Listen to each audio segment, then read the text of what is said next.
먼저 요한복음 4장 19절로 24절 말씀을 보겠습니다. 여자가 가로되 주여 내가 보니 선지자로소이다. 우리 조상들은 이 산에서 예배하였는데 당신들의 말은 예배할 곳이 예루살렘에 있다 하더이다. 예수께서 가라사대 여자여 내 말을 믿으라. 이 산에서도 말고 예루살렘에서도 말고 너희가 아버지께 예배할 때가 이르리라. 너희는 알지 못하는 것을 예배하고 우리는 아는 것을 예배하노니 이는 구원이 유대인에게서 남이니라. 아버지께 참으로 예배하는 자들은 신령과 진정으로 예배할 때가 오나니 곧 이때라. 아버지께서는 이렇게 자기에게 예배하는 자들을 찾으시느니라. 하나님은 영이시니 예배하는 자가 신령과 진정으로 예배할지니라. 아멘. 한 말씀 더 보겠습니다. 고린도전서 3장 16절 17절 말씀입니다. 이제 말씀을 봉독합니다. 너희가 하나님의 성전인 것과 하나님의 성령이 너희 안에 거하시는 것을 알지 못하느뇨. 누구든지 하나님의 성전을 더럽히면 하나님이 그 사람을 멸하시리라. 하나님의 성전은 거룩하니 너희도 그러하니라. 아멘. 하나님께서 이 말씀을 통하여 우리에게 은혜 주시기를 원합니다. 다메섹에서 사울의 눈에 비늘이 벗어졌습니다. 그 비늘은 하나님에 대한 비늘인 동시에 바로 자기 자신에 대한 비늘이었습니다. 그러나 그 비늘의 의미는 그 두 가지에 국한된 것은 아니었습니다. 그 비늘의 의미는 또 한 가지가 있었습니다. 바로 그 비늘은 성전에 대한 비늘이었습니다. 본래 예루살렘 성전은 예수님이 이 땅에 오시기 1000년 전에 솔로몬 왕에 의해서 지어졌습니다. 솔로몬 왕은 예루살렘 성전을 짓기 위해서 모든 목재를 레바논 백향목을 사용했는데 그 백향목 벌목을 위해서 무려 3만 명의 군인을 동원했습니다. 또 이스라엘 각처 산에서 돌을 채석하기 위한 채석공으로 8만 명이 동원되었습니다. 예루살렘 성전이 세워진 모리아산 공사 현장에 투입된 인원은 7만 명이었습니다. 그 모든 인부들을 감독하는 감독관의 숫자가 3,300명이었습니다. 무려 18만 3,300명이 7년에 걸쳐서 완공한 건물이 예루살렘 성전입니다. 예수님께서 이 땅에 오셨을 당시에는 헤롯 대왕이 대대적인 보수를 했었기 때문에 그 화려함과 웅장함은 솔로몬 성전 때보다 더 했을 정도였습니다. 바로 그 웅장한 이스라엘 사람들의 자존심인 동시에 그들의 자랑거리였던 예루살렘 성전에서 예수님과 제자들의 대화 내용이 마가복음 13장에 기록되어 있습니다. 갈릴리 벽지에서 살던 시골 사람 제자들의 눈에 예루살렘 성전은 그야말로 웅장하기 그지없는 건물이었습니다. 예수님, 이 건물들을 좀 보십시오. 이 기둥들을 좀 보십시오. 이 얼마나 웅장합니까? 그 말에 대해서 주님께서 이렇게 대답하십니다. 너희들이 이 웅장한 건물들을 보느냐, 기둥들을 보느냐, 이 모든 것들이 돌 위에 돌 하나도 남지 않고 다 무너질 것이다. 이스라엘 사람들은 예루살렘 성전을 하나님의 집이라고 불렀습니다. 하나님이 그곳에 계신다고 믿었습니다. 예수님은 성자 하나님이십니다. 그렇다면 예루살렘 성전은 예수님의 집입니다. 하지만 주님께서는 조금도 그 집을 기뻐하시지 아니하셨습니다. 오히려 이 집은 돌 위에 돌 하나도 남지 않을 것이라고 초토화될 것을 예언하셨습니다. 바로 하나님의 집이라고 이스라엘 백성들이 믿고 있는 그 집 안에서 말입니다. 그리고 예수님의 이 말씀은 그로부터 40년이 지난 뒤에 로마의 티투스 장군에 의해서 역사적인 사실로 드러나게 되었습니다. 예루살렘 성전을 티투스 장군은 철저하게 초토화시켰습니다. 지금 소위 통곡의 벽으로 남겨져 있는 서쪽 돌벽은 예루살렘 성전의 일부가 아닙니다. 그 성전 아래를 받치고 있던 축대의 서쪽 일부분일 뿐입니다. 바로 그 위에 예루살렘 성전을 이루고 있던 돌들은 완전히 없어졌습니다. 바로 그 자리에는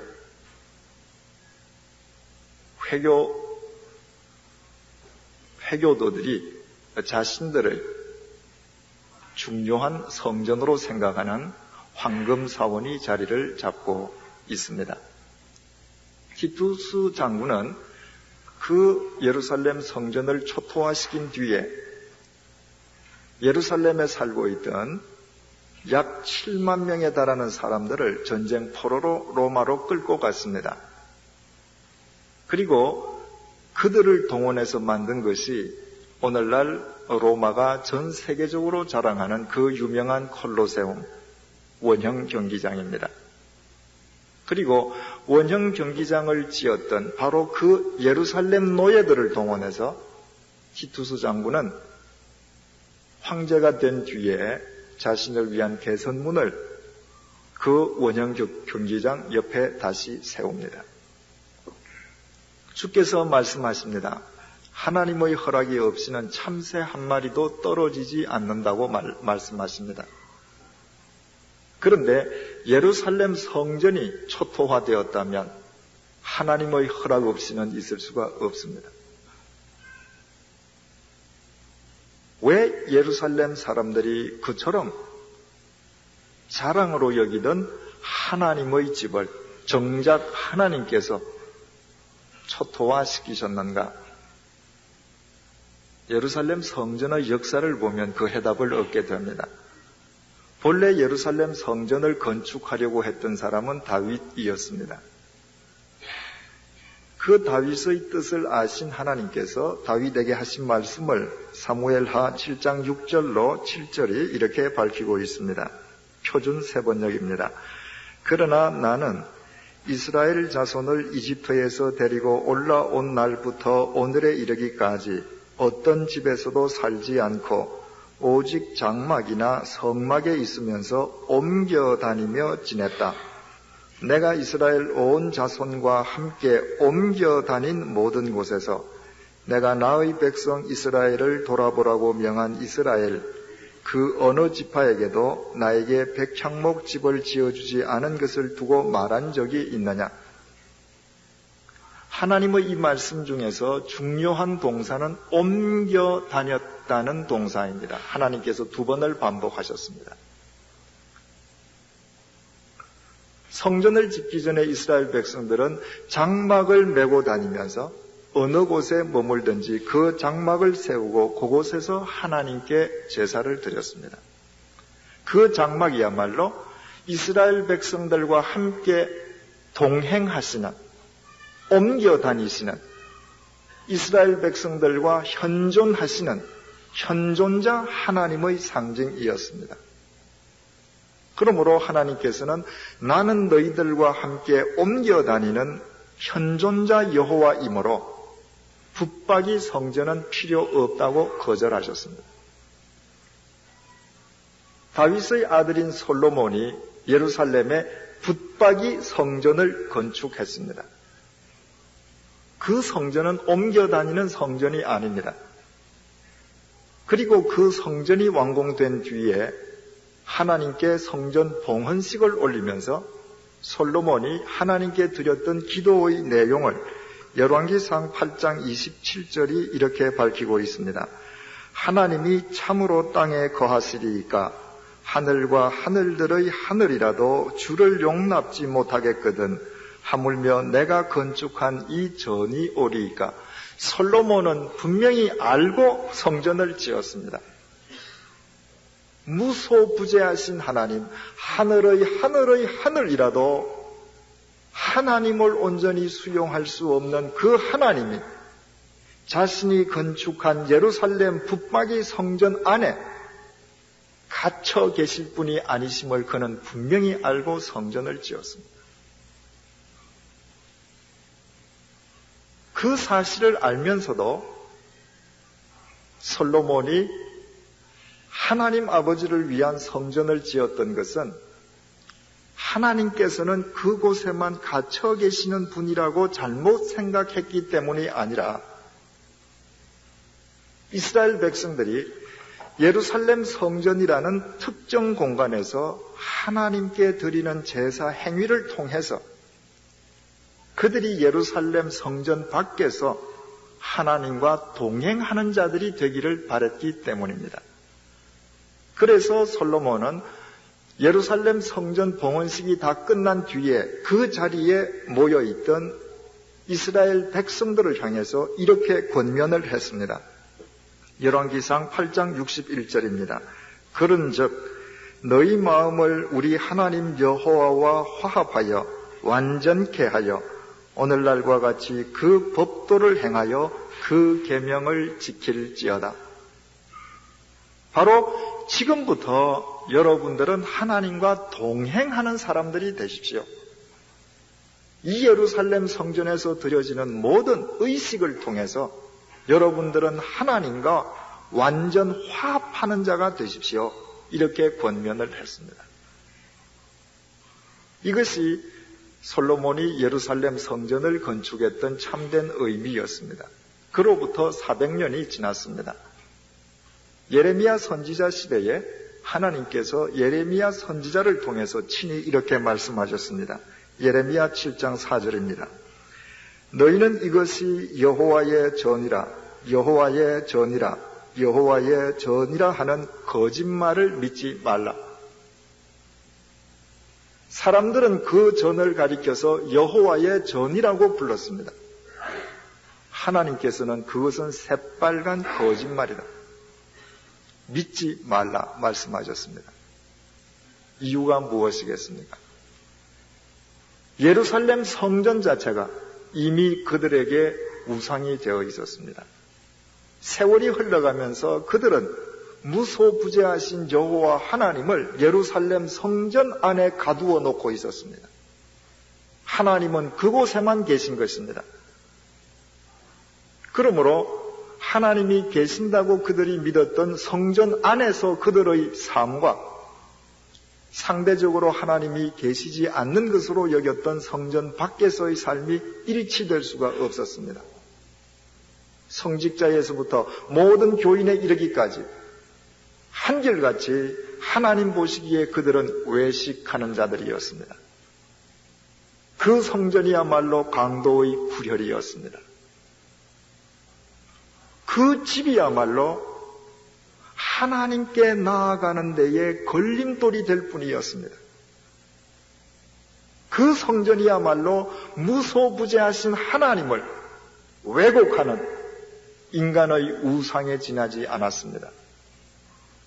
그 성전이야말로 없어져야 될 백해무익한 건물에 지나지 않았던 것입니다. 오늘 요한복음 본문 속에 예수 그리스도와 수가성 여인의 대화가 나옵니다. 사마리아 여인이 주님께 물었습니다. 주님, 이 산에서 예배를 드리는 거 이것이 진짜입니까? 이 산이라고 하는 것은 그림신산입니다. 북이스라엘 백성들이 하나님을 경배하던 장소를 의미합니다. 아니면 당신네들 유대인들이 예배를 드리는 예루살렘 성전이 진짜 하나님이 계신 곳입니까? 어느 곳에 정말 하나님이 계십니까? 어느 곳에서 예배를 드려야 하나님께서 받으십니까? 바로 이 여인은 하나님을 특정 장소에 계신 분으로 인식하고 있습니다. 신앙 행위를 특정 공간에 국한된 문제로 인식하고 있습니다. 그 여인에게 주께서 말씀하셨습니다. 21절, 22절로, 23절로 24절입니다. 여자여, 내 말을 믿으라.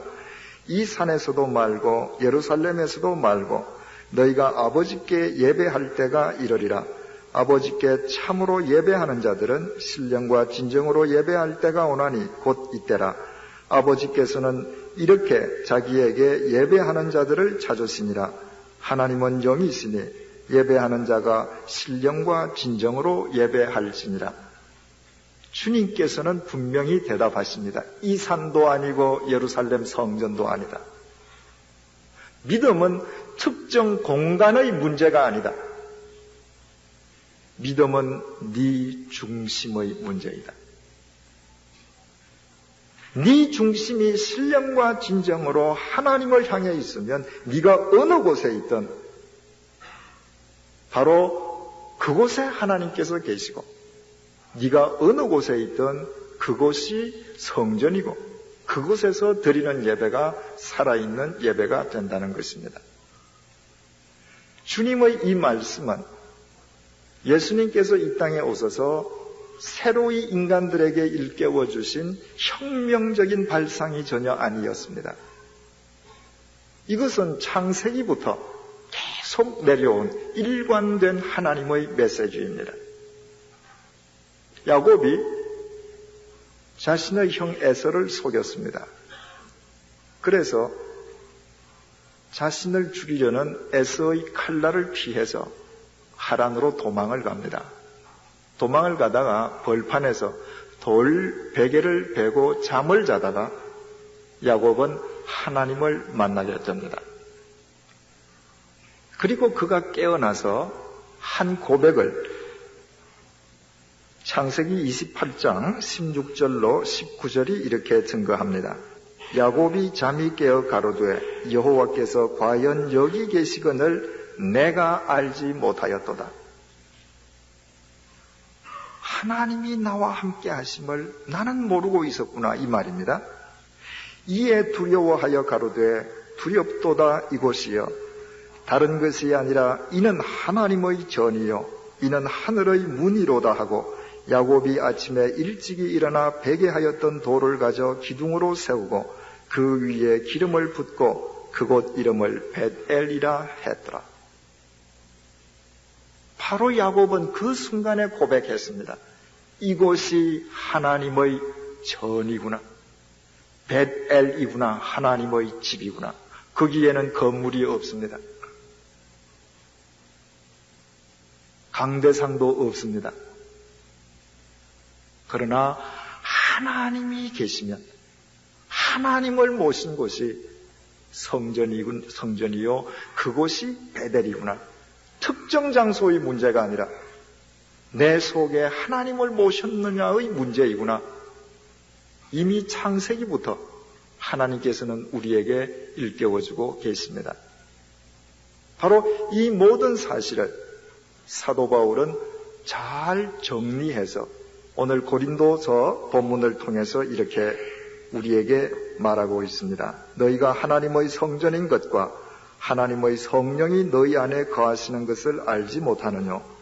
누구든지 하나님의 성전을 더럽히면 하나님이 그 사람을 멸하시리니 하나님의 성전은 거룩하니 너희도 그러하니라. 바로 사도 바울은 너희가 하나님의 성전이다라고 정의했습니다. 사도 바울의 성전에 대한 비늘이 벗겨진 것입니다. 사도 바울 역시도 하나님은 예루살렘 성전 안에만 계신 분으로 알고 있었습니다. 예루살렘 사람들이 스데반 집사를 돌로 쳐 죽였습니다. 죄목은 하나님의 성전을 모독했다라고 하는 죄목입니다. 사도행전 7장을 보면 스데반 집사의 설교의 요지가 나와 있습니다. 하나님은 이 예루살렘 성전 안에 갇혀 계신 분이 아니시라는 것입니다. 우리의 조상 아브라함이 하란에 있을 때에 하나님께서는 하란에서 역사하셨다는 것입니다. 우리의 조상 모세가 미디안 광야에 있을 때 하나님께서는 그곳에서 역사하셨다는 것입니다. 우리의 조상 요셉이 이집트에 있을 때에 하나님께서는 이집트에서 요셉과 함께 역사하셨다는 것입니다. 무소부재하신 하나님을 증거했습니다. 예루살렘 사람들은 그 사실을 받아들일 수 없었습니다. 그래서 돌로 쳐 죽일 때에 바로 사울 역시도 그 현장에서 증인으로 있었습니다. 그 역시도 성전에 대해서 왜곡된 인식을 갖고 있었습니다. 그러나 비로소 비늘이 벗겨지면서 성전은 건물이 아니라 자기 자신이어야 한다는 사실을 인식했습니다. 바로 그 자신이 포터블 템플, 움직이는 성전이 된 것입니다.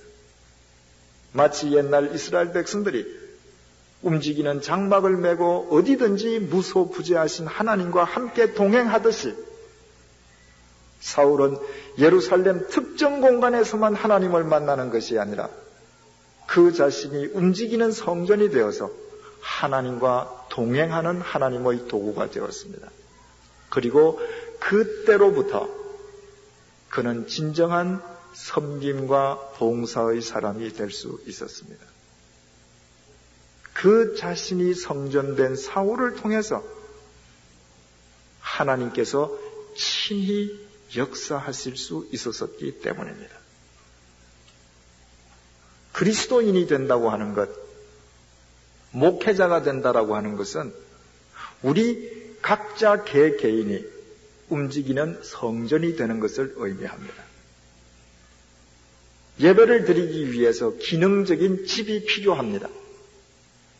그것은 예배당입니다.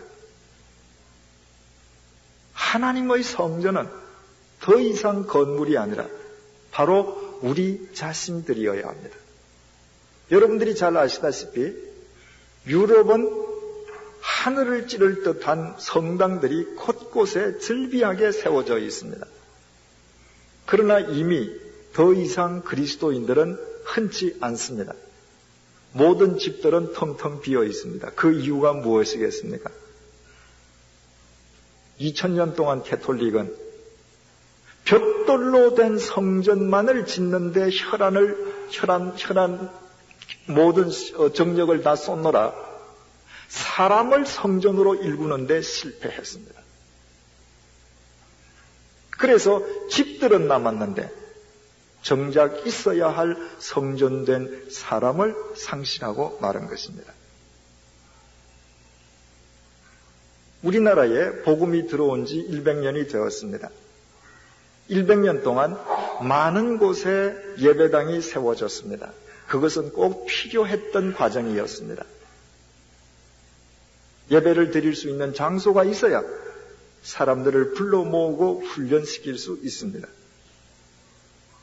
그러나 이제는 사람을 성전으로 새롭게 바꾸는 시대입니다. 만약에 우리 각자가 성전이 되어서 사람들을 성전으로 일깨워주지 못한다면, 세워주지 못한다면 언젠가 이 땅의 모든 예배당도 텅 빈 집이 되고 말 것입니다. 성전은 집이 아니라 사람이기 때문입니다. 그렇다면 우리 한 사람 한 사람을 스스로 성전으로 일구어 간다라고 하는 것은 구체적으로 무엇을 의미하겠습니까? 예루살렘 붙박이 성전이든 옛날 이스라엘 백성들이 어깨에 메고 다니던 장막, 성막이든 그것이 하나님의 템플이 되기 위해서는 반드시 그 속에 4가지가 구비되어 있어야 합니다. 첫째는 법궤요, 두 번째는 금촛대요, 세 번째는 분향단이요, 마지막으로 진설병입니다. 이 4가지 중에 한 가지라도 결여되면 그것은 템플이 될 수 없습니다. 우리 각자가 포터블 템플이 된다고 하는 것은 바로 우리 속에 이 4가지를 구비하는 것을 의미합니다. 이 4가지를 구비한다는 것을 우리 구체적으로 한번 생각을 해보십시다. 첫째로 법궤입니다. 법궤라고 하는 것은 두말할 것도 없이 하나님의 말씀입니다. 내가 움직이는 성전이 되기 위해서는 내 속을 하나님의 말씀으로 채워야 합니다. 하나님의 말씀으로 채움 없이 결코 우리 자신이 성전될 수 없습니다. 바로 말씀, 그분이 말씀이시기 때문입니다. 그분의 말씀인 말씀으로 내 속을 채운다는 것은 바로 그분을 내 속에 모시는 것과 동일합니다. 제가 몽고에 갔을 때에 말로만 듣던 마니퇴라고 하는 것을 눈으로 직접 보았습니다. 라마 불교 사원에는 사원 주위에 마니퇴라고 하는 쇠로 만들어져 있는 통이 있습니다. 그 통 속에는 라마교 경전이 들어 있습니다. 가령 예를 들어서 우리 성경을 예로 말씀을 드린다면 성경은 창세기부터 요한계시록까지 66권으로 이루어져 있지 않습니까? 그러면 그 라마교 성전 사원 주위에 66개의 마니퇴가 들어 있습니다. 첫 번째 통 속에는 창세기가 들어 있습니다. 그래서 사람이 그 창세기가 들어있는 마니퇴 통을 한번 손으로 돌리면 한 번 읽은 것입니다.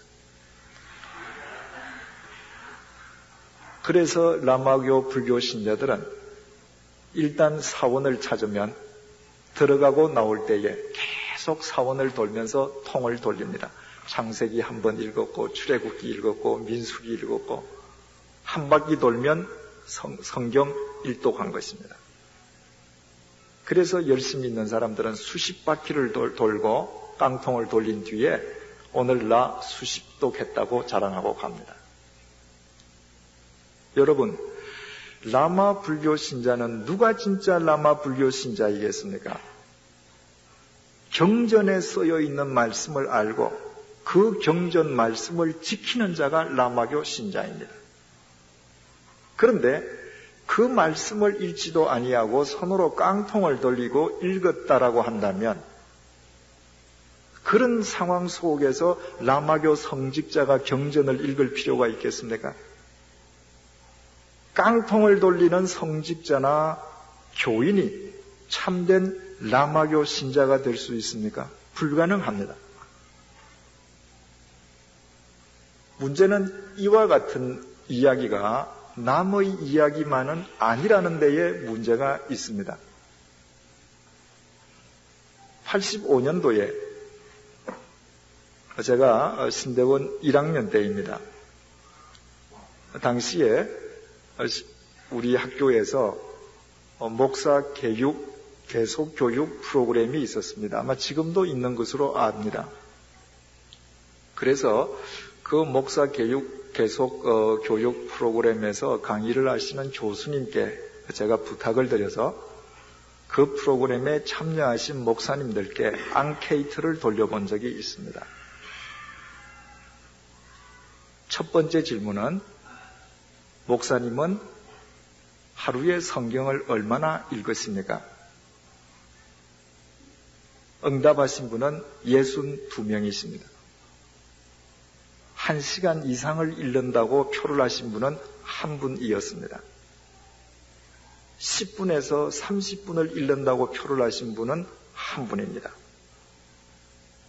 나머지 60분은 그날 예배를 드린다거나 신방 갈 때에 필요한 구절들을 찾아서 읽는다고 응답을 했습니다.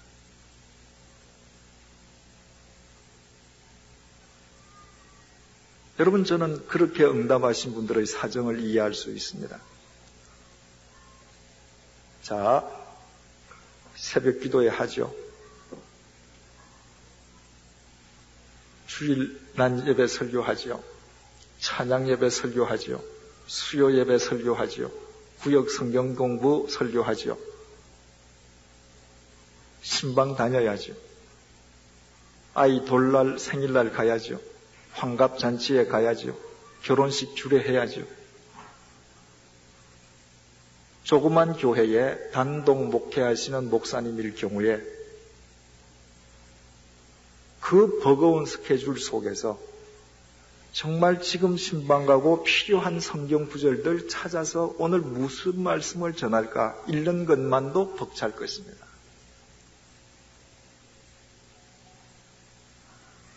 문제는 그런 상황에서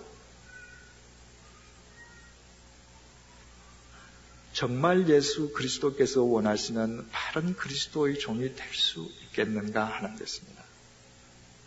자, 여러분들 스스로를 생각해 보십시오. 신학생들의 평생 소원이 성경 읽는 것 아닙니까?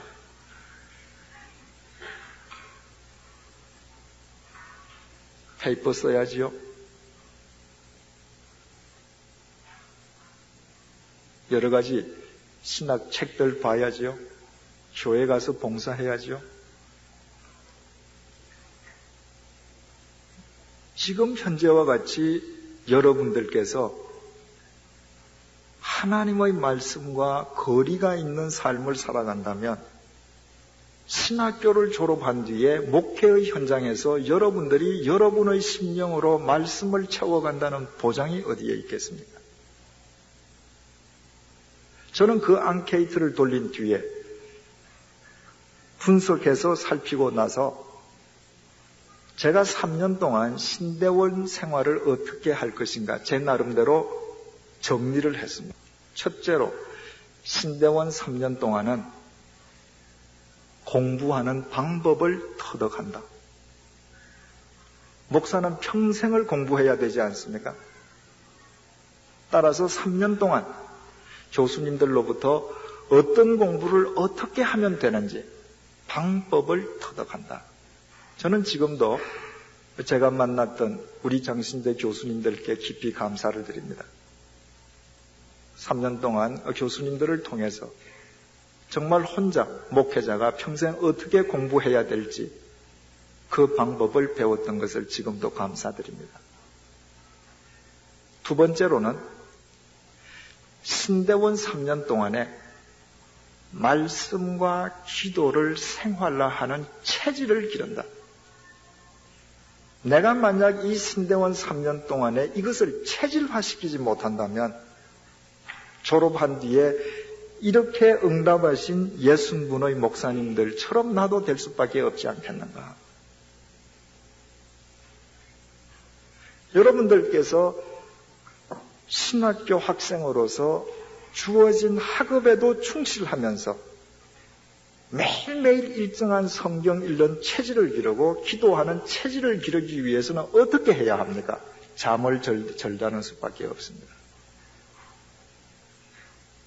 남 자는 시간 다 잠자고서 그 체질은 길러지지 않습니다. 제 경우의 말씀을 드리겠습니다. 저는 신대원에 입학한 뒤에 제네바 한인교회로 가기 전까지 많이 자면 4시간을 잤고 짧게 자면 3시간을 잤습니다. 제네바 한인교회는 예배당 사정 때문에 새벽 기도회를 하지 못합니다. 그래서 제네바 한인교회로 가서는 조금 더 길게 잡니다.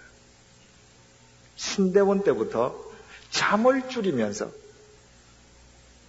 신학하는 공부하는 방법과 기도와 말씀 보는 체질을 기르는데 혼신의 힘을 기울였습니다. 여러분, 신학은 대단히 중요합니다. 신학은 하나님의 말씀에 대한 지평을 확장시켜주고 깊이를 심화시켜주는 안경입니다. 그러나 여러분들께서 일평생토록 신학이라는 안경을 보고 선택할 때에 이 안경이 참된 안경인가 거짓된 안경인가 그 안경의 진위 여부를 판단하는 기준은 말씀입니다. 여러분들 속에 말씀이 채워져 있지 않을 때에 여러분들은 그 기준 능력 자체를 스스로 지닐 수가 없습니다. 말씀으로 채워져 있지 않을 때에 스크루테이프의 편지를 쓴 C.S. 루이스의 지적처럼 목회자나 그리스도인들은 참과 거짓 신앙의 관점에서 책을 보는 것이 아니라 학술적이냐 아니냐의 관점에서 책을 보게 됩니다. 여러분, 학술적이라는 것과 참된 것이라는 것은 결코 같은 말이 아닙니다. 지금 파리 모 성당에서 신부님이 개에게 영세를 줍니다. 개의 영세를 받으려고 하는 사람들이 줄을 잇고 있습니다. 생각을 해보십시오. 개를 좋아하는 사람들이 얼마나 개를 좋아합니까? 개가 죽으면 아이들이 개의 무덤을 만들어주고 찾아가서 울고 그러지 않습니까? 그런데 이 개에게 영세를 준다면 천국에 가서도 이 개하고 사니 얼마나 좋습니까? 그 신부님이 개에게 영세를 줄 때 무슨 근거로 주는가? 범신론적인 신학자들의 논문을 근거로 줍니다. 개에게도 그리스도의 신성이 있다는 것입니다. 참과 거짓이냐를 따지지 않고 학술적이냐 비학술적이냐를 따지면 극단적으로 이런 목회자가 될 수도 있습니다. 말씀으로 채워지지 아니하고서는 성전이 될 수도 없고 바른 영성의 목회자가 될 수도 없습니다. 여러분들 속에 말씀을 채우는 것을 체질화시키기 위해서는 일평생 죽을 때까지 매일매일 이 말씀으로 여러분들을 채우는 평생의 삶을 살아가기 위해서는 누구보다도 말씀의 절대성을 신뢰해야 합니다. 말씀 아니고서는 목회자의 삶 자체가 불가능하다는 절대성을 인식할 때만 가능합니다. 28살 때에 진보적인 사회단체에 가입했다고 하는 죄명 아닌 죄명으로 토스토예프스키는 페트로파블로스크 수용소에 수감됩니다.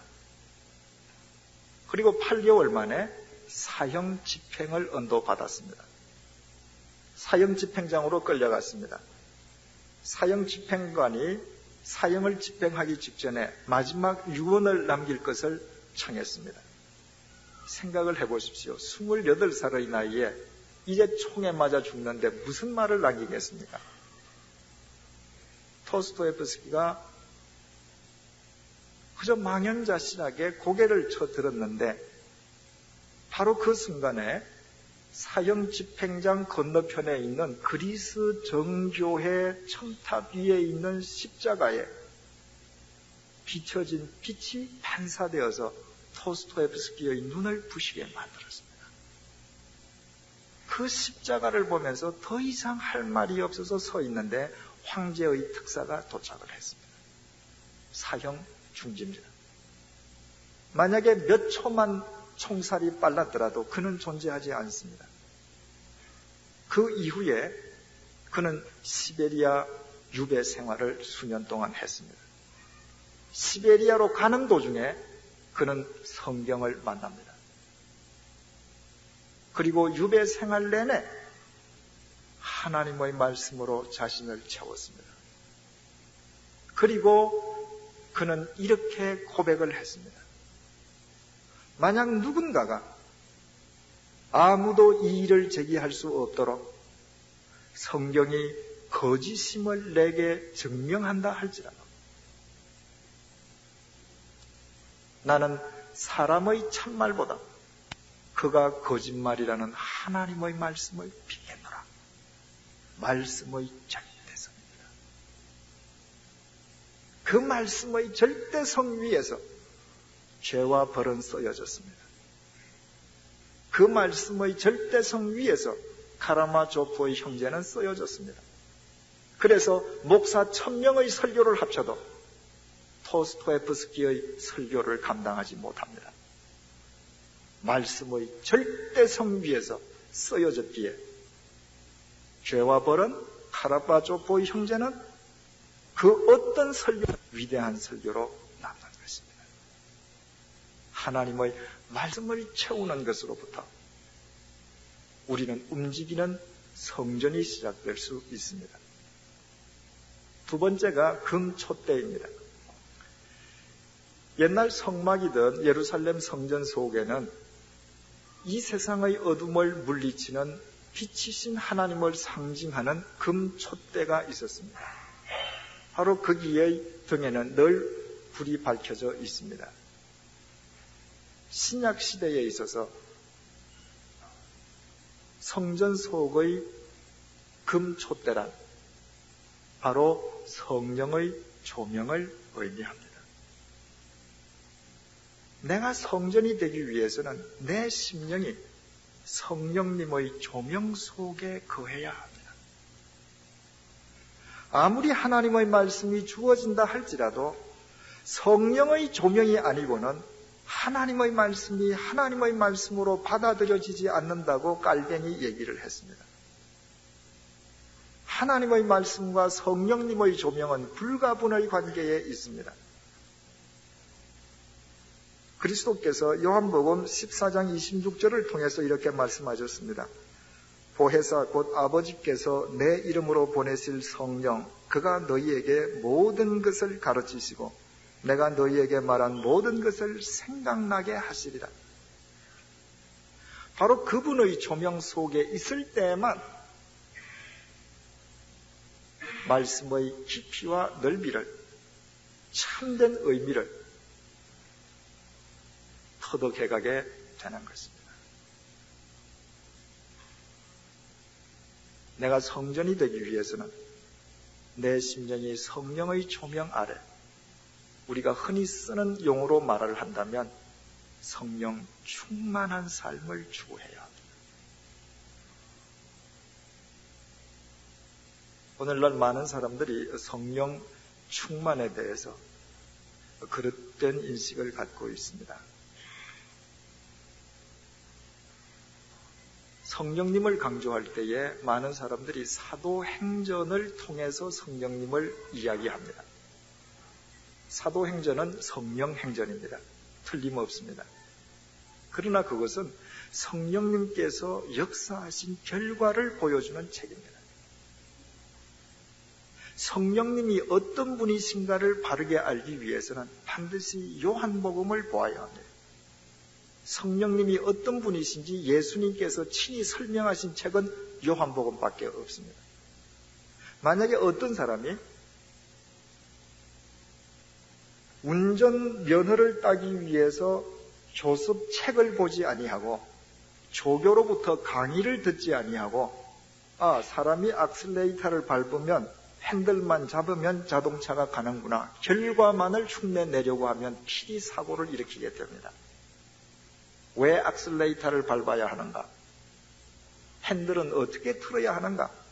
그 모든 교본을 보아야 자동차는 이기가 되는 것입니다. 마찬가지입니다. 성령께서 역사하신 결과만을 보고 이야기하려고 하면 진의는 왜곡되게 됩니다. 이번 사경회의 주제는 성령님이 아니시기 때문에 결론만 말씀드리겠습니다. 주님께서 요한복음을 통해서 성령님이 어떤 분이신지를 계속 설명을 하셨습니다. 그리고 마지막 결론으로 요한복음 20장에서 이렇게 말씀하십니다. 요한복음 20장 22절입니다. 저희를 향하사 숨을 내쉬며 가라사대 성령을 받으라. 주께서 성령님이 어떤 분이신지를 다 설교하고 일깨워 주신 뒤에 마지막 총결론으로 말씀하시기를 성령을 받으라 하시면서 당신의 숨을 내뿜어 주셨습니다. 성령님의 조명 속에 거한다는 것, 성령 충만한 삶을 산다고 하는 것은 바로 주님의 호흡으로 살아가는 것을 의미합니다. 저는 부산 출신입니다. 대개 바닷가나 강가 마을 혹은 도시의 출신들이 다 그렇습니다만은 저도 어릴 때부터 저는 수영을 대단히 잘한다고 생각하면서 자랐습니다. 왜냐하면 기회가 닿을 때마다 바닷가에 가서 머무는 시간이 많거든요. 제가 서울에서 학교를 졸업한 뒤에 직장 생활을 할 때에 70년대 초에 한국에서 비로소 헬스클럽이라고 하는 것이 시작이 되었습니다. 그리고 실내 수영장을 갖춘 헬스클럽도 생겼습니다. 그 헬스클럽에 등록을 해서 이제 수영장에서 수영을 합니다.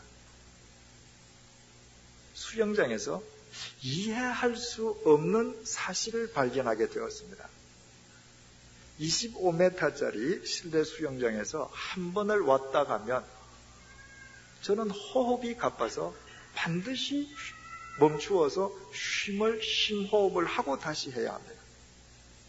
그런데 머리가 하얀 백발노인 한 분이 왔다 갔다 쉬지 않고 하시는데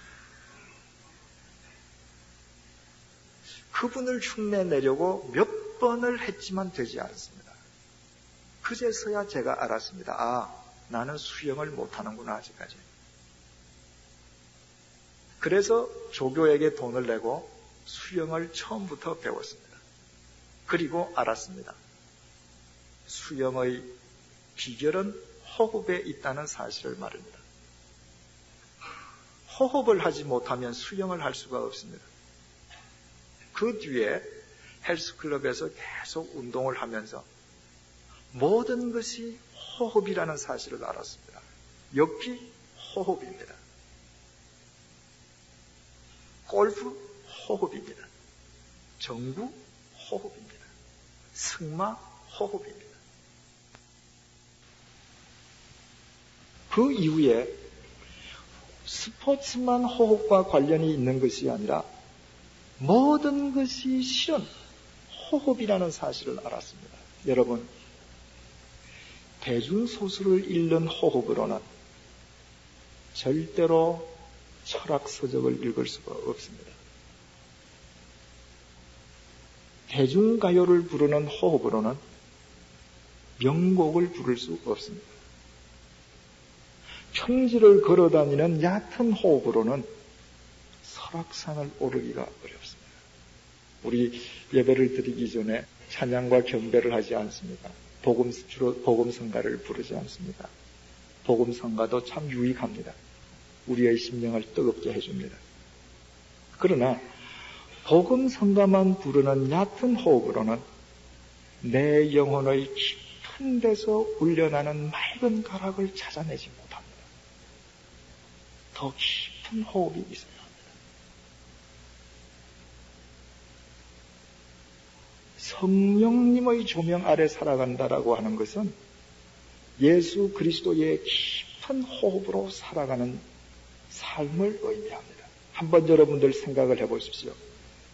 사람이 흥분하면 호흡이 거칠어집니다. 화가 나면 호흡이 거칠어집니다.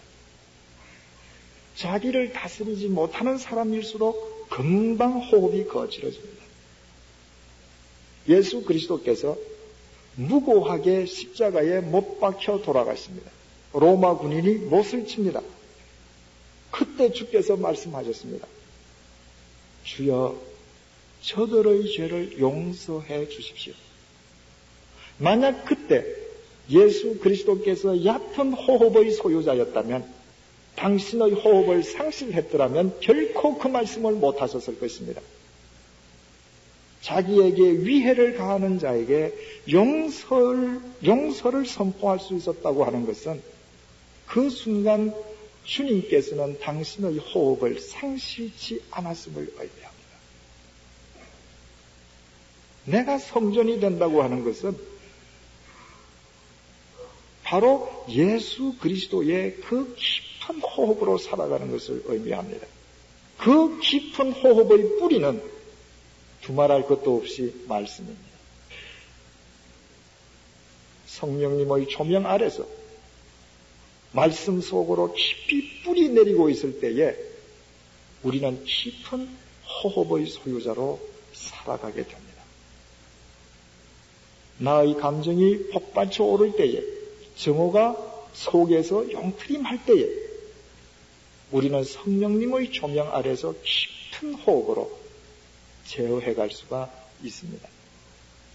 따라서 말씀의 뿌리를 두고 말씀의 깊이 뿌리를 내리고 깊은 호흡으로 살아가기 위해서 반드시 우리에게는 깊은 묵상이 필요합니다.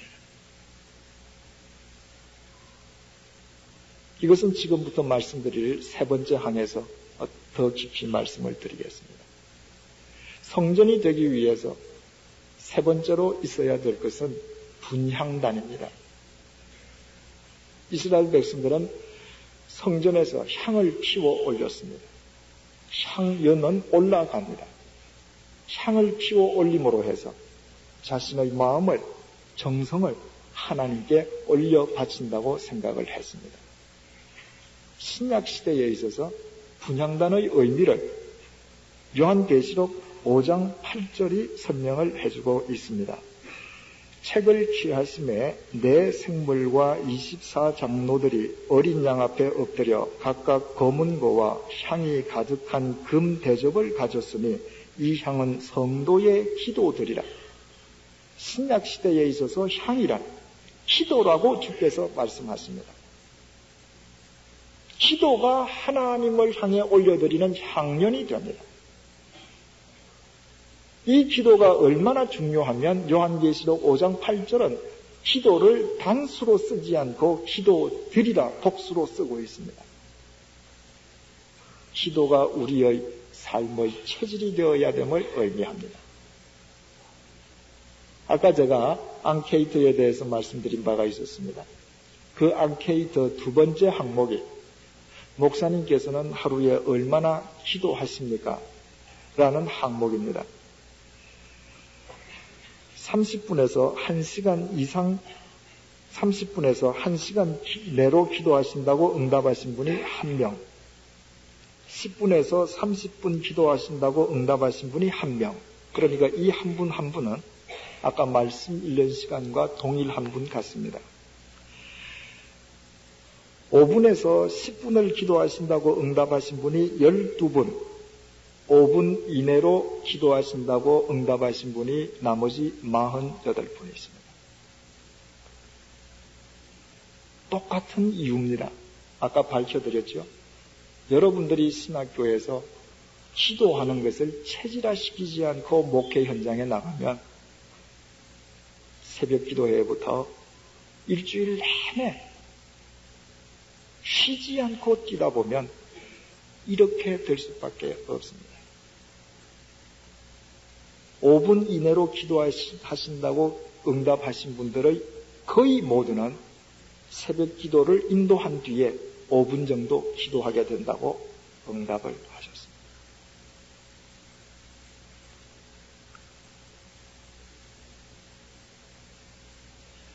마태복음 6장 8절을 통해서 주께서 이렇게 말씀하십니다.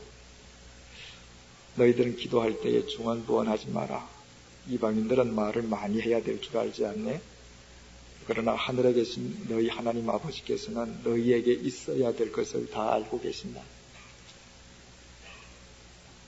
많은 사람들의 기도는 내게 있어야 될 것을 하나님께서 모르신다는 전제 조건에서 시작이 됩니다. 그래서 늘 나의 필요한 것만을 통보하고 끝냅니다. 주께서는, 하나님 아버지께서는 너에게 있어야 될 것을 알고 계신다라고 말씀하십니다. 그렇다면 적어도 우리가 영적인 지도자인 목회자가 되기 위해서 우리의 기도는 이 수준, 마태복음 6장 8절 수준을 뛰어넘는 기도이어야 합니다. 내게 필요한 것은 주께서 다 알고 계십니다. 그 수준을 위해서 기도하는 것이 아닙니다. 그 수준을 위해서 기도하면 하루에 5분이면 족합니다. 사울이 다메섹을 가다가 주님을 만났습니다. 그리고 앞을 보지 못하는 상태에서 다메섹으로 들어갔습니다. 집가라는 거리 유다라는 사람 집에 있습니다. 주께서 아나니아라고 하는 사람을 불렀습니다. 네가 가서 집과 거리 유다 집에 있는 다소 사람 사울에게 가서 안수를 해줘라. 그러면서 주께서 말씀하시기를 저가 지금 기도하는 중이다. 그때 사울이 무슨 기도를 드렸겠습니까? 먹고 마실 것을 위해서? 아닙니다. 빛이신 주님을 만난 자로서 되어져야 할 새로운 존재를 위해서 기도하는 것입니다. 우리의 기도는 끊임없이 되어져 가야 할 새로운 존재를 위한 기도이어야 합니다. 사도행전 8장을 보면 마술사 시몬의 이야기가 등장합니다. 빌립 집사가 사마리아 성에 가서 복음을 전하고 사람들이 복음을 받아들였다는 이야기를 듣고 베드로 사도가 가서 그들에게 안수를 할 때에 성령이 임했습니다.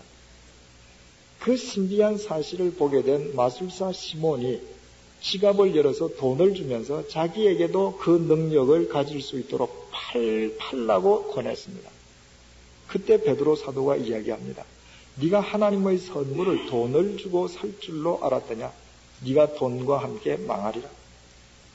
그리고 사도행전 8장 22절을 통해서 말하기를 너의 이 악함을 회개하고 주께 기도하라라고 말을 했습니다. 그때 기도하라고 하는 말을 할 때에 사용된 헬라어 단어가 데오마이입니다. 데오마이라고 하는 것은 데오라고 하는 동사에서 파생이 되었는데 데오라고 하는 것은 붙들어 낸다는 것입니다. 베드로는 시몬에게 얘기했습니다. 기도하라. 너 자신을 붙들어 내어라. 붙들어 매지 아니하면 결정적인 순간에 기도는 욕망의 도구로 너처럼 전락해버리고 만다. 여러분, 우리가 기도를 통해서 나 자신을 주님께 붙들어 맨다라고 할 때에 구체적으로 무엇입니까? 주님의 말씀에 나를 붙들어 매는 것이요. 말씀을 통해서 내게 말씀하시는 주님의 음성에 나를 붙들어 매는 것입니다. 그러므로 정말 참된 기도는 내 입술을 통해서 음성으로 발해지는 기도도 귀하겠지만 내 입을 다물고 그분의 음성에 귀를 기울이는 기도가 더 귀할 수 있습니다. 그분의 음성에 귀를 기울이지 아니하고 내 속에 있는 나의 바램만을 하나님께 다 토로하는 것으로 끝낸다면 어떻게 내 심령을 그분에게 붙들어낼 수가 있습니까? 주께서 말씀하시지 않습니까? 사람의 입에서 나오는 게 다 더러운 것이다. 내가 주님의 말씀을 듣고 나를 붙들어내지 않고 내가 주님 앞에 내 속에 있는 것을 토해내기만 할 때에 하나님 보시기에 아름다운 것들이 과연 얼마나 그 속에 있을 수 있겠습니까?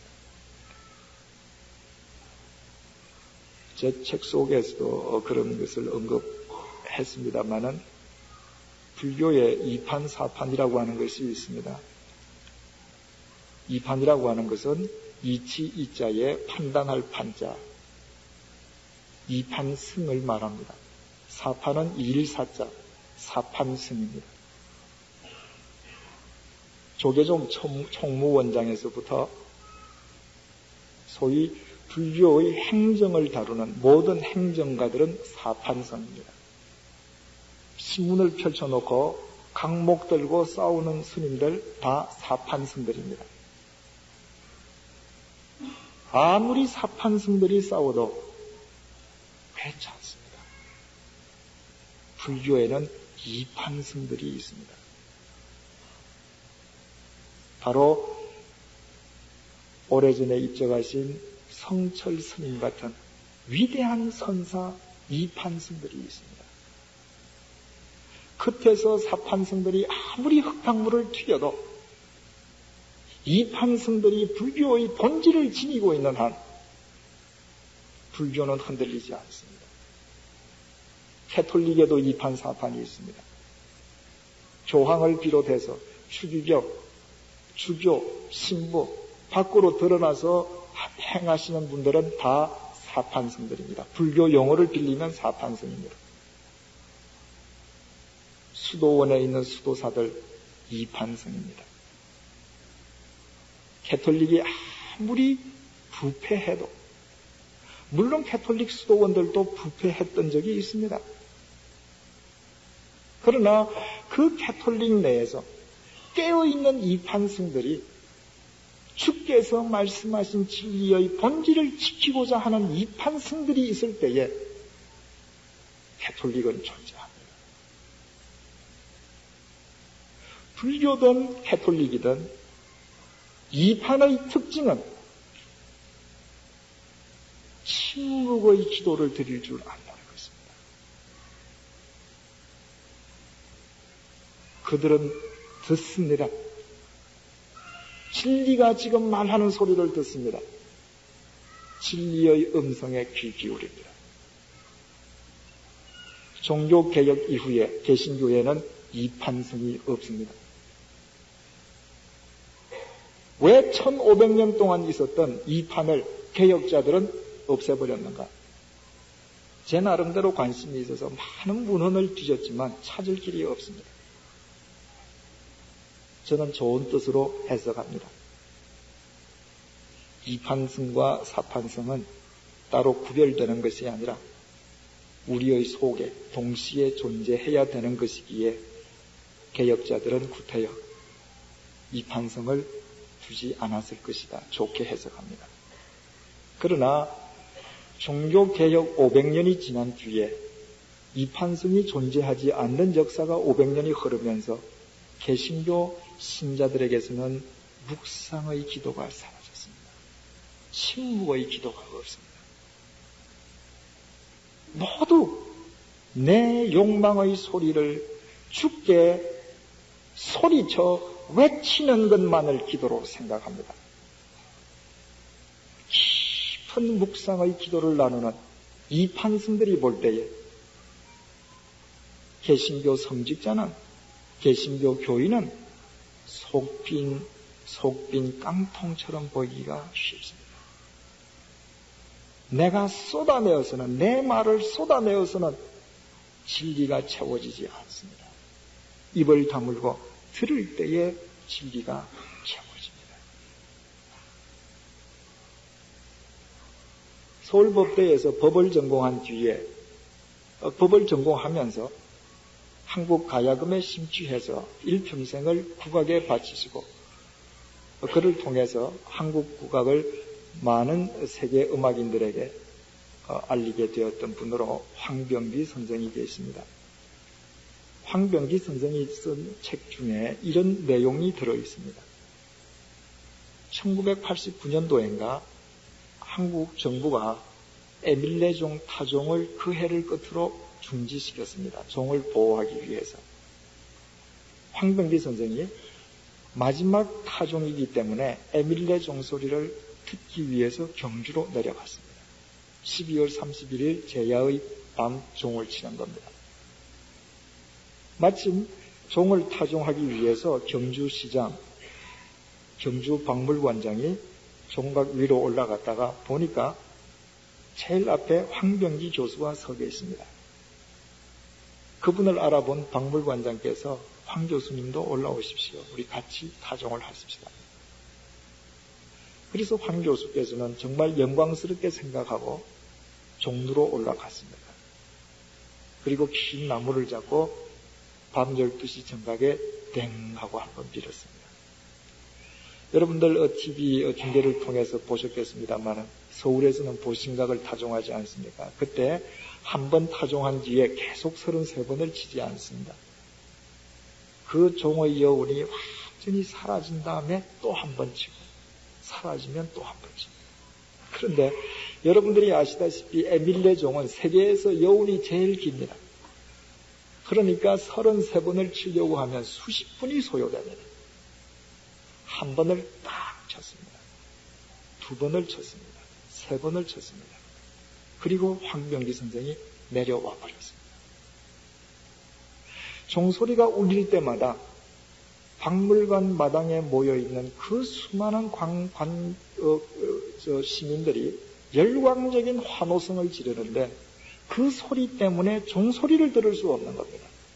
자신은 종을 치러 간 사람이 아니라 소리를 들으러 갔는데 소리가 들리지 않으니 그 수십 분 동안 서 있을 이유가 없단 말이죠.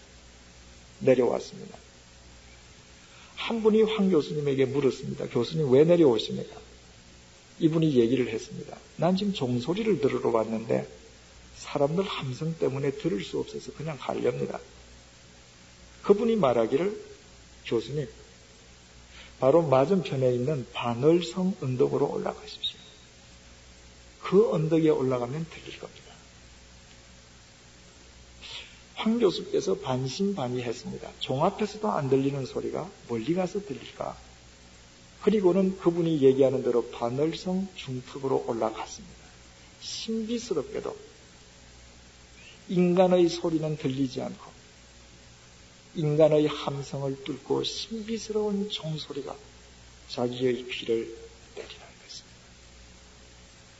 것입니다. 여러분 속에서 끓어오르는 온갖 욕망의 소리들을 하나님 앞에 악을 쓰듯 내어놓고 그 순간에 어떻게 진리이신 주님의 소리를 들을 수 있습니까? 다 물어야 합니다. 주님은 진리이십니다. 진리의 영이십니다. 진리는 결코 인간의 함성 속에서 들리지 않습니다. 내가 입을 다물 때에 내 욕망의 소리를 내려놓을 때에 그분은 우리에게 말씀하십니다. 엘리야에게 산이 터지고 땅이 흔들리는 지진 속에서 불 속에서 바람 속에서 하나님께서 말씀치 아니하셨습니다. 하나님께서 그렇게 말씀하시면 못 들을 자가 누가 있겠습니까? 주님께서는 세미한 음성으로 말씀하셨습니다. 엘리야가 입을 다물고 있을 때에 그 소리를 들을 수 있었습니다. 목회자의 영성의 깊이는, 목회자의 성숙의 깊이는 내 입으로 말하는 시간이 아니라 하나님 앞에서 입을 다물고 있는 시간의 길이와 비례합니다. 내가 주님 앞에서 입을 다물고 지금 주께서 내게 말씀하시는 소리를 듣는다고 하는 것은 결코 쉬운 일이 아닙니다. 만약 여러분들에게 지금 등록금이 필요할 때라면 주님의 소리를 듣기 위해서 눈을 감으면 돈이 왔다 갔다 합니다. 아이 우유가 필요하면 우유가 왔다 갔다 합니다. 참 어렵습니다. 그러나 여러분들 주위에 혹시 이런 분이 계십니까? 그분을 만나서 내가 아무런 이야기를 하지 않더라도 그분 앞에 앉아서 그분과 함께 호흡만 하면, 그분 옆에 앉아만 있으면 뭔지 모르게 내 생각이 정화되고 내 마음이 정결케 되는 그런 분을 여러분들은 혹시 알고 계십니까? 제게는 그런 분이 있습니다. 가톨릭 신자로서 노시인이신 구상선생이십니다. 그 어른을 찾아가서 뵙고 앉아있으면 30분 동안 한마디를 하지 아니해도 같이 호흡만 하고 와도 내 속이 밝아집니다. 평생을 그렇게 사신 분이시기 때문입니다. 여러분, 평생을 영성 깊이 살아오신 사람 앞에만 앉아있어도 내가 영향을 받습니다. 우리의 믿음의 대상은 영이신 하나님이십니다. 내가 입을 다물고 있을 때에 영이신 하나님은 내 앞에 현존자로 계십니다. 내가 그분 앞에 입을 다물고 있을 때에 시간이 흘러갈수록 그분을 닮게 됩니다. 시간이 흘러갈수록 그분의 영향을 받게 됩니다.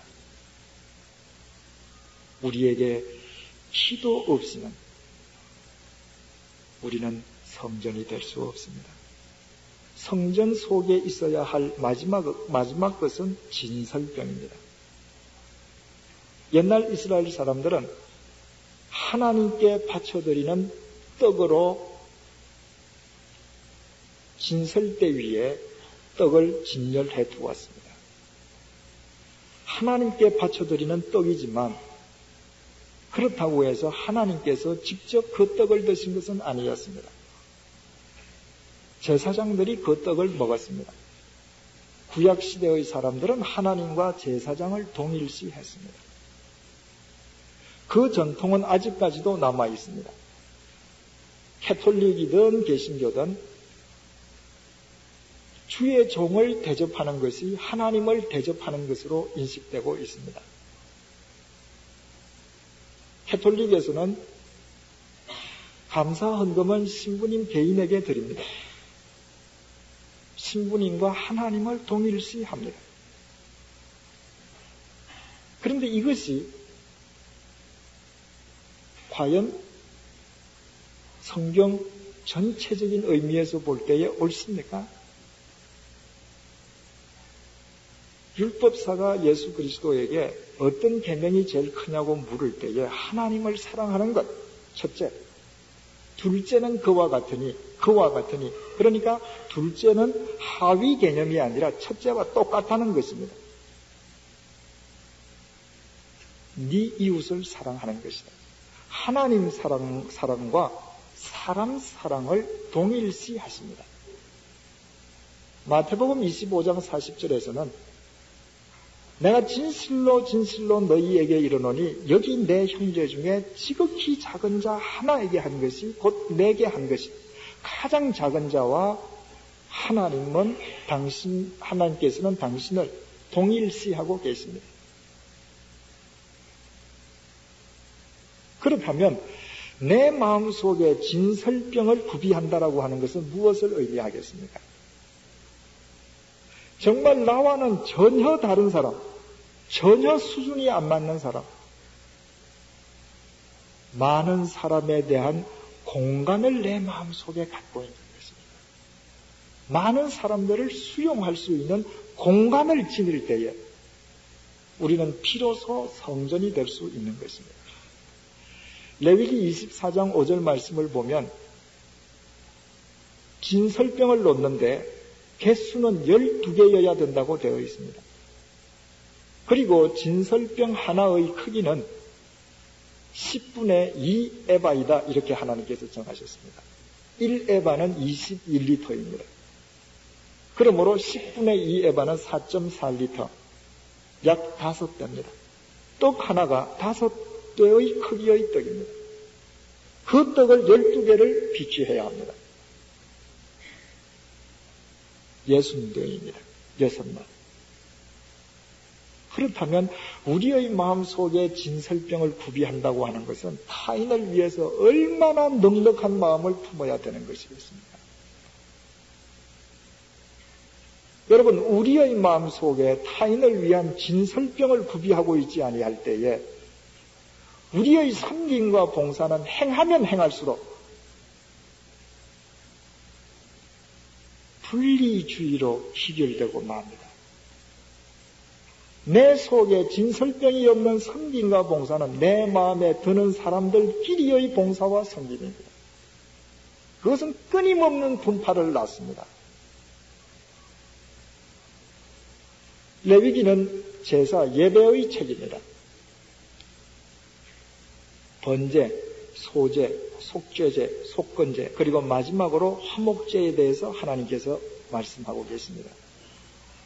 화목제는 우리가 하나님께 드리는 모든 예배, 제사의 결과가 우리의 삶 속에서 어떻게 나타나야 될 것인지 그 총체적인 의미를 우리에게 일깨워주고 계십니다. 화목제의 특징은 다른 제사와는 틀리 제사를 드리는 자가 제물을 먹을 수 있다는 것입니다. 다른 제사는 번제처럼 하나님 앞에서 다 태워버리든가 아니면 일부분을 태우고 나머지는 제사장에게 드리든가 하는데 화목제의 경우에는 제사장의 몫으로 제물 오른쪽 뒷다리, 가슴 부위를 제외한 뒤에는 제사를 드린 사람이 이웃과 더불어서 그 재물을 나누어 먹는 것입니다. 일종의 잔치 제사입니다. 그 잔치를 통해서 이웃과 화목을 도모하게 됩니다. 그런데 레위기 7장에 보면 이 화목제 제물과 관련해서 하나님께서 이상한 명령을 내리십니다. 만약에 화목제를 감사의 의미로 드렸다면 그 모든 제물은 반드시 그날 해지기 전까지 먹어라.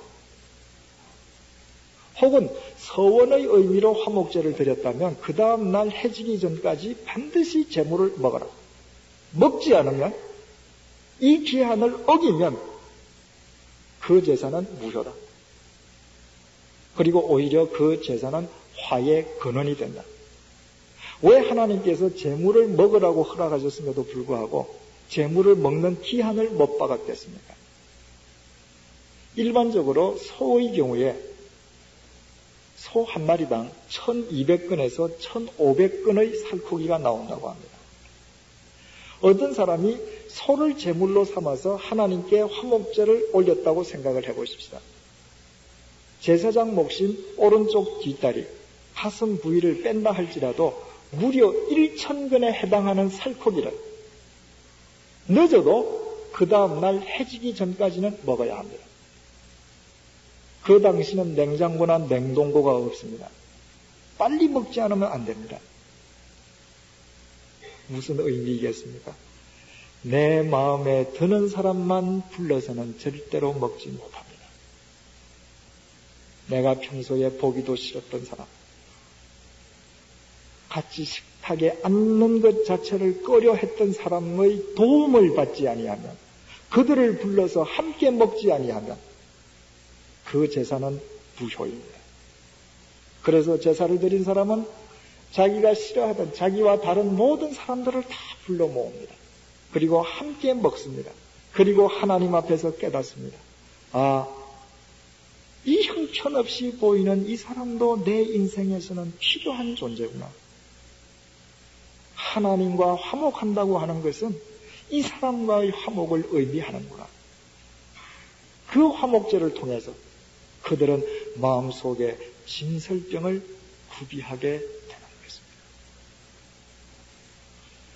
사도행전 6장에 보면 7명의 집사를 선출한 기록이 있습니다. 그래서 사도들은 기도하고 말씀 전하는 일에 전념하고 모든 구제하는 행정적인 일들을 집사들에게 맡겼습니다. 집사 안수식이 있을 때에 사도행전 6장이 꼭 인용됩니다. 그런데 그 사도행전 6장의 중요성은 행정을 담당하는 집사가 세워졌다라고 하는 것에만 있는 것이 아니라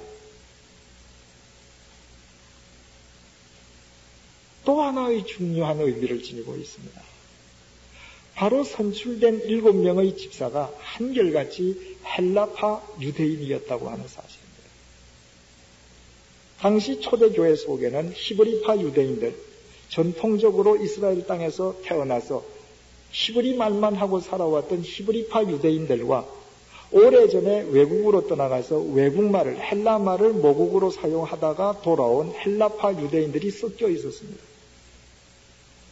수적으로는 히브리파 유대인들이 압도적으로 많았습니다.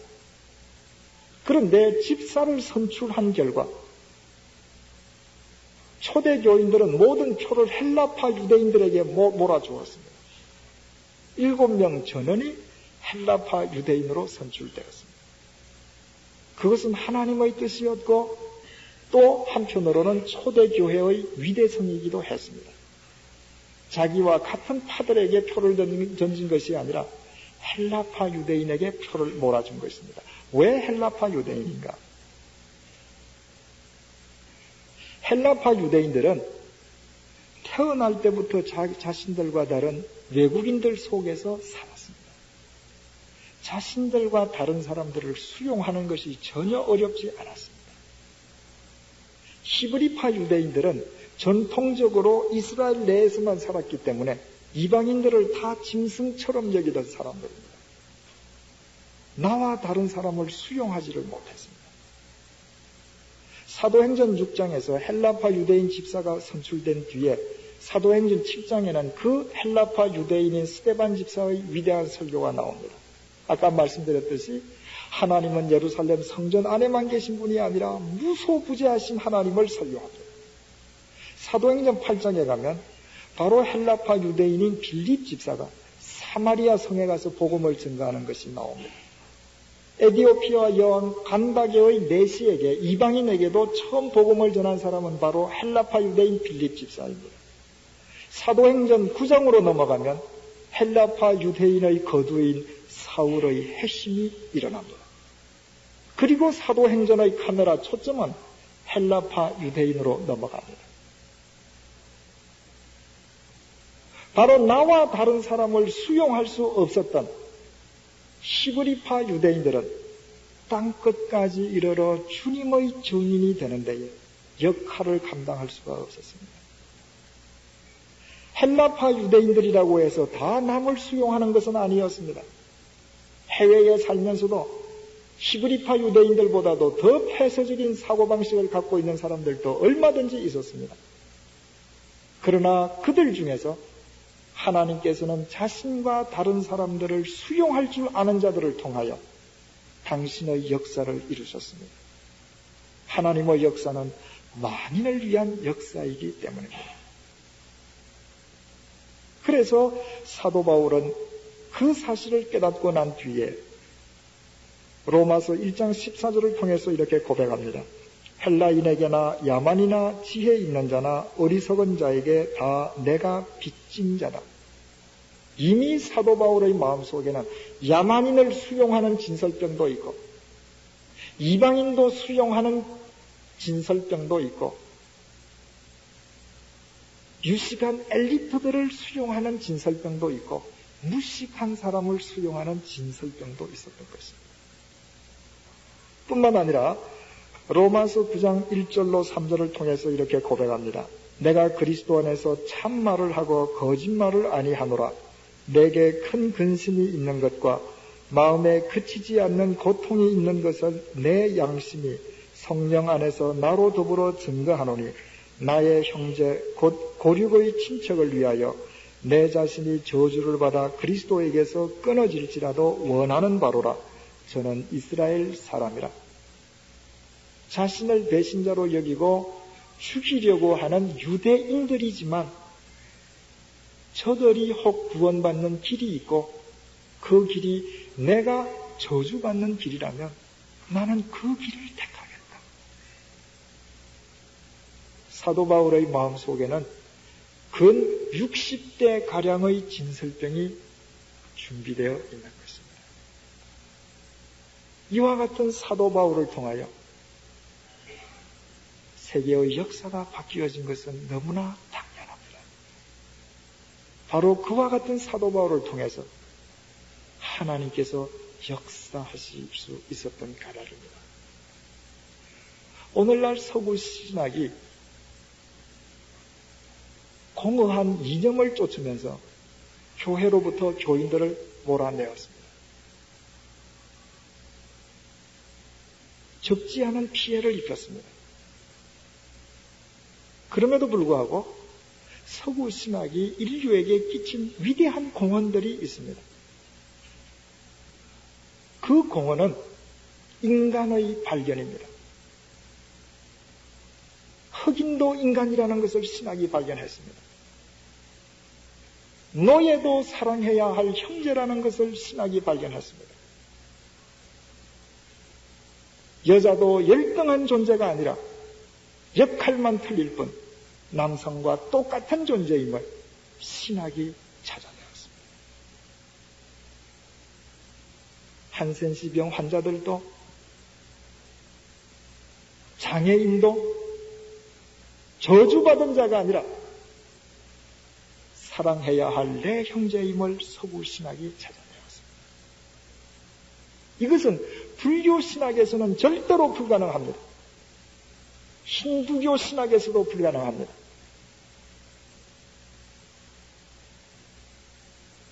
기독교 신학에서는 가능합니다. 여러분 유럽에서 살아보면 유럽에서도 우리나라에서 일어나는 일들과 똑같은 똑같은 일이 일어납니다. 단지 횟수의 차이만 있을 뿐입니다. 온갖 사기꾼들 다 있습니다. 저는 대한민국 우체국에서만 우편물이 분실당하는 줄 알았더니 스위스에서도 있습니다. 스위스 우체국 직원이 고가품 우편물을 훔치다가 잡혔습니다. 파리 세느 강변에서 제네바 론 강변에서 토막살인 시체가 나타납니다. 사람 사는 것은 어디나 똑같습니다. 그러나 그들의 위대성은 신학을 바탕으로 해서 인류를 생각하는 수많은 사람들이 배출된다는 것입니다. 아직까지 우리나라 역사에 인류를 생각했던 사람이 배출된 적이 없습니다. 우리는 그만큼 나 자신만을 생각합니다. 우리는 그만큼 나와 다른 사람을 포용하지 못합니다. 끊임없이 교회가 분열하는 것도 나와 다른 생각을 가진 사람들과 더불어 살 줄 알지 못하기 때문입니다. 사랑이 무엇입니까? 저는 사랑은 더불어 사는 능력이라고 정의합니다. 나와 다른 사람과 더불어 살 수 있는 능력이 사랑입니다. 그러기 위해서는 우리는 마음속에 크나큰 진설병을 소유하는 자들이 되어야 합니다. 바로 내가 성전이 된다고 하는 것은 이 이상의 네 가지를 내 속에 끊임없이 구비하기 위해서 나 스스로를 훈련시켜가는 것을 의미합니다. 제네바에서 종교개혁을 지휘했던 존 깔뱅은 1564년에 죽었습니다. 그가 죽을 때에 유언을 남겼습니다. 내가 죽은 뒤에 내 무덤을 치장하지 말라. 자신의 무덤이 우상시 되는 것을 경계하기 때문이었을 것입니다. 사람들은 그의 유언을 중시해서 제네바 공동묘지에 그냥 그를 묻었습니다. 그리고 조그만 봉분이 하나 있었습니다. 비석이 없었기 때문에 장깔뱅의 무덤이 어디 있는지를 모르는 채 살아가는 긴 세월이 있었습니다. 그로부터 200수십 년이 지난 뒤에 1830년에 장깔뱅을 깊이 흠모하던 한 화란 사람이 수소문 끝에 장깔뱅의 묘를 찾아내었습니다. 그리고 그 묘 앞에 깔뱅의 유언을 무시할 수가 없었기 때문에 JC라는 이니셜만 박은 빨간 벽돌을 박았습니다. 그 이후로 사람들은 장깔뱅의 묘가 어디 있다는 것을 알게 되었습니다. 작년 초에, 그러니까 장깔뱅이 죽은 지 거의 450년경이 되었을 때죠. 작년 초에 제네바 시 의회 의원인 로제티라고 하는 사람이 장깔뱅의 묘를 대대적으로 보수를 했습니다. 봉분을 높이 하고 멋진 철책을 두르고 묘소 옆에 포석을 깔고 정식으로 동판 비석을 붙였습니다. 위대한 개혁자 장깔뱅 이렇게 붙였습니다. 작년 8월 달에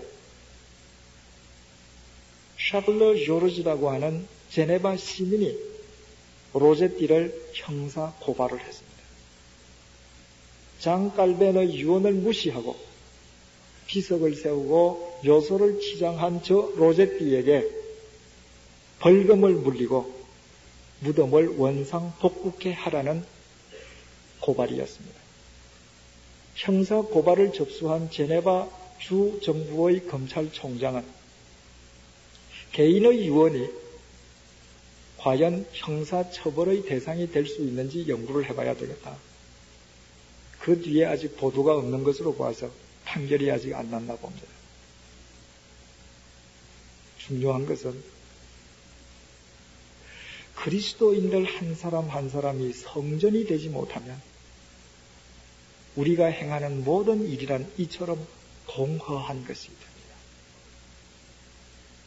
제네바 사람들은 깔뱅의 묘에 비석을 세울 것인가 말 것인가로 공방을 벌이고 서로 고발을 하고 재판을 합니다. 그러나 그들은 이미 그리스도를 상실했습니다. 그들에게는 말씀이 없습니다. 그들에게는 기도가 없습니다. 여러분들이 성전이 되지 아니하면 여러분들이 행하는 일평생의 목표는 비석을 세울 것이냐 말 것이냐, 이처럼 공허한 일들의 연속이 될 수 있습니다. 가봉에서 선교 사역을 하는 우리 학교 선배 되시는 김상옥 선교사님을 파리에서 만난 적이 있습니다. 그분이 이런 얘기를 했습니다. 슈바이츠 박사가 여러모로 위대한 점이 많이 있었지만, 그러나 그분의 위대한 점을 하나 밝히라고 한다면 그분이 아프리카에 앉아서 수없이 많은 세계의 청년들을 불러내었다는 것이다. 그 한 사람 때문에 나도 한국에서의 내 삶을 버리고 아프리카를 찾았다. 여러분이 하나님의 성전이 되면 여러분의 목회지가 어디이든 어느 곳에 어떤 모습으로 있든 여러분은 세계의 사람들을 불러내는 사람들이 될 수 있습니다. 내가 성전이 된다고 하는 것은 주님의 통로가 된 것을 의미하는 것이요, 진리의 향기를 바라는 사람이 된 것을 뜻하기에 향기가 있는 곳엔 나비가 들어오는 것입니다.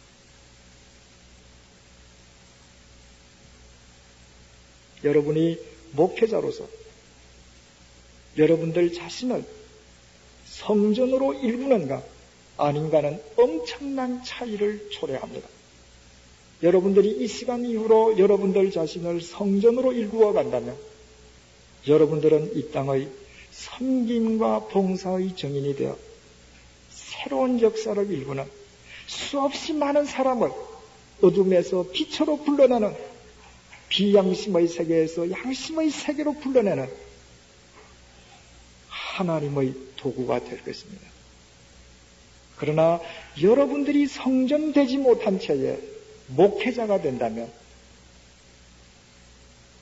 그것은 또 하나의 교회의 분열을 의미할 뿐입니다.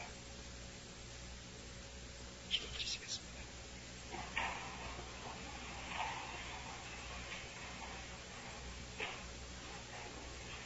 주님, 참으로 미물에 불과한 저희들을 불러주시고 하나님의 성전으로 삼아주시기 위해서 주님의 만극하신 사랑을 베풀어 주심을 진심으로 감사드립니다. 아버지 하나님께서 주신 이 훈련의 기간 동안 우리 자신들을 성전으로 일구어 가는 데에 게으름 없는 자들이 되게 도와주옵소서. 우리 심령의 가장 깊은 지성소에 하나님의 법궤를 안치하고 다니는 자들이 되게 도와주옵소서. 날마다 금촛대의 빛을 밝혀두는 자들이 되게 도와주시고 하나님 앞에 소리 없는 기도의 향연을 드림으로 주님의 음성에 귀 기울일 줄 아는 자들이 되게 도와주옵소서. 하나님, 참으로 수치스럽게도 한국교회는 분열과 대립의 역사로 이어져 왔습니다. 아버지 하나님, 우리의 마음속에 크나큰 진설병을 구비하게 하여 도와주소서. 앞으로 이 한국교회에 화해와 일치의 제물들이 될 수 있도록 도와주옵소서.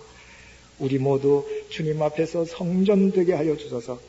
참으로 섬김과 봉사의 열매가 우리의 삶으로 맺어질 수 있도록 도와주옵소서. 우리가 어느 곳에 있든 그곳에서 수없이 많은 사람들을 어둠으로부터 빛으로 불러내는 자가 되게 도와주시고 비양심의 세계에서 양심의 세계로, 불의의 세계에서 의의 세계로 불러내는 주님의 메신저들이 되게 도와주옵소서. 어떤 경우에도 주께서 사랑하셔서 당신의 핏값으로 불러주시고 세워주신 우리가 이 한국 땅에 또 하나의 교회의 분열의 씨앗이 되지 않도록 우리의 심령을 붙들어 주옵소서. 예수님의 이름으로 기도드립니다. 아멘.